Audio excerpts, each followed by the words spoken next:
Hey boys, welcome back to another video, and today I'm gonna be showing you guys how to fix 5 of the most dangerous mistakes that you are doing in ASTDX. Those mistakes can basically make your progress slower or make you worse in the game in general, so you should definitely fix those 5 mistakes if you are doing them right now. And yeah, that's it. Enjoy the video, don't forget to subscribe and like, and let's get right into the first mistake. So the first mistake I've seen a lot of people do is leveling up their units in wrongly, basically in the wrong way. So what I've seen people do is they go basically to a unit, they feed, and then they just put all the stuff that they got there and they just level it up, basically. That's all. And this is completely wrong, guys. You don't do this. Don't do this at all. So watch how to properly level up your unit to benefit basically from the most XP possible.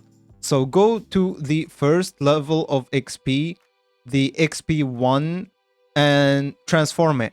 So you're gonna transform it to XP2, and then transform XP2 to XP3, and then transform XP3 to XP4. Wait, where is XP3? There we go. Transform XP3 to XP4. XP4 actually is basically has more XP than 3 XP3s. So when you are using those XP3s, you are basically wasting free XP.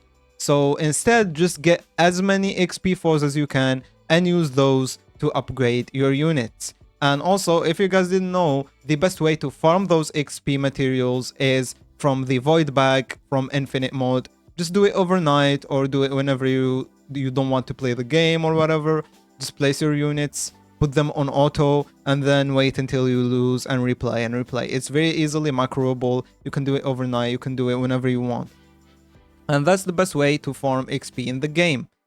I mean, as you guys can see, I got plenty of level 80 units, and that is basically what I did. All I did was just farm void bags, turn my XP1s up until I reach XP4, and then use my XP4s to upgrade my units to level 80, which is the max. The second one is actually an important one, and it's related to team building. Basically, I see a lot of people not know how to build their teams in ASTDX, and it's making them lose or struggle in game modes that they shouldn't be struggling at. And for example, let me give you an example of a proper team. A proper team should have one main DPS unit, and it should be your best trait unit that is originally a good DPS unit. Like, for example, Song Jinwoo is originally a good damage unit. With All-Star, he becomes an OP damage unit. Alongside that, you need a starter unit, because as you can see, if you are using an All-Star unit, it will be expensive. And some units are originally just expensive, even without All-Star. So you will need a unit to place early on in the game to not have leaks. And the best option for this is actually Goku. Goku is amazing at early stages of the game. So the second option should be an early stage unit. The third option should be a support / sub DPS. And the best option for this is actually Death, because she is a support freeze and she is also a very, very good DPS unit overall. The third unit should be a buff unit. Whatever buff unit helps your other units the best, you should use. So I kind of only have Orwin, so I'm just gonna put Erwin there. And for those two units, it's gonna be the farm, and this one should be whatever support you can. And I prefer, in my opinion, what I use is actually Zoro, because he is a very good shield breaker, and because I got corrupted on him from banner, so that is an extra help with the basically the shields. So I use Zoro as my shield breaker, and I guess it's the farm, yeah, basically the farm as the last slot. And this is just an example, guys. Keep in mind, this is like for general, for story mode and stuff, and it does change, like when you're playing, for example, Infinite, when you're playing Trials. It depends. Basically, just be careful when you're building your team. Don't just place your best unit or best traits right there and just go play, because trust me, this team right here that you can see in the screen right now is actually better than a full All-Star team in ASTDX. Because All-Star units are actually very, very expensive, so you can't really get to use all of them. So it's preferable that you have one singular all-star unit or two. I mean, in Infinite, it's a different thing. So yeah, just keep in mind, boys, that team building is very important in this game because it's not an easy game. It's a strategic game that you need to, think about your team before playing a game mode. The third mistake I've seen a lot of people do is skill trees and them picking the wrong skill trees in certain units. Skill trees are very, very important in the game. They are currently not that important, but but in future updates, they will definitely be more important than now. And in my opinion, you should relax with your skill trees for now. Farm the skill orbs as much as you can and just chill and wait until you see how the wiki moves, how the YouTubers make guides about skill trees and stuff, because some units we know which skill tree is the best for them, some we don't. So don't just rush and go and spend all your skill orbs on a random skill tree without realizing or without thinking about how good it will be for the unit. If you want an example of how to properly pick your skill tree, for example, we got Goku. If you are using Goku as your starter unit, I suggest picking Speed skill tree, because Speed skill tree has an ability that is very, very good on starter units, which is employment. 20% chance to earn every one double income when this unit gets a kill. This on a starter unit is very, very good because it will help you get a lot of yen on early waves to place your stronger units faster. And for example, for the all-star unit, just honestly go for damage, because why not? It's the more damage for a DPS reliant unit.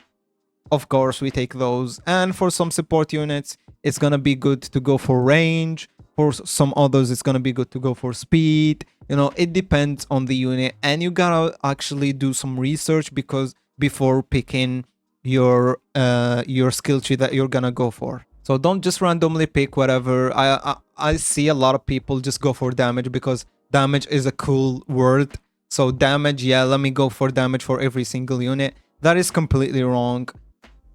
Do your research before picking the skill tree for whatever unit you are maxing out.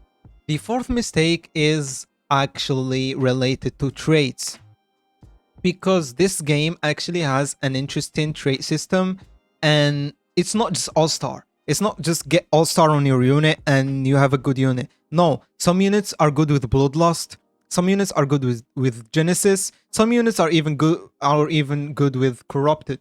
So it depends on the unit and how to use the unit. Some units are even good with Companion. So yeah, just as it's like the previous mistake, do your research before rerolling or your unit. Don't just reroll straight up once you get the unit, boom, reroll, go for all-star. No, chill, maybe ascend the unit first, do some research, and then go for the trait that you think is better, or whatever trait the wiki says you should go for, because they know better, right? So yeah, keep in mind, guys, in this game there's a lot of useful traits, and it's different depending on the unit. Some units are good with Companion, some units are good with Bloodlust, Corrupted, Genesis, and some units are obviously good with All-Star. Mostly it's the DPS unit that are good with All-Star, and it's the units that don't have that many placements. For Genesis, it's usually some units that deal decent damage and are also more than 3 placements. And Bloodlust is a very good trait as well, alongside Corrupted, that can be good on support units. So yeah, keep that in mind, boys. Don't go just randomly rolling on units and just going for All-Star every time. All-Star, All-Star, All-Star, just to have a full team of All-Star. This is not how this game works. And last but not least, there is one mistake that you could be doing, and it's actually not playing with 4 people. If you are a very strong player in the game, you should definitely play with 4 people, because there is something called MVP rewards in this game, and it's very, very good. MVP rewards are very, very good, and they give you double of everything that the game mode that you are playing offers. So for example, in challenges, basically we got a lot of rewards, right? Why can't I get inside? Okay, there we go. So basically every single reward of these are doubled if you get MVP. So imagine you play with a bunch of people, you know, and you get MVP. It's so much better, guys. And some people have 3 alts and they do that and play with those 3 alts everywhere. So they get double rewards everywhere. I mean, listen, it's for the tryhards, but if you are one, you should consider doing that. And for the normal people, you should just play with 4 people, you know, and try to get that MVP. And yeah, guys, it's the same thing as I said in most game modes, like challenges, dungeons, even in story mode, in normal story mode, I think it works like that. So just try to play with 4 people in whatever mode you're playing. If you have friends, you should play with your friends all the time. And yeah, thank you guys for watching. That was the 5th and the last mistake that I'm going to mention in this video. And don't forget to subscribe and like, and see you in the next one.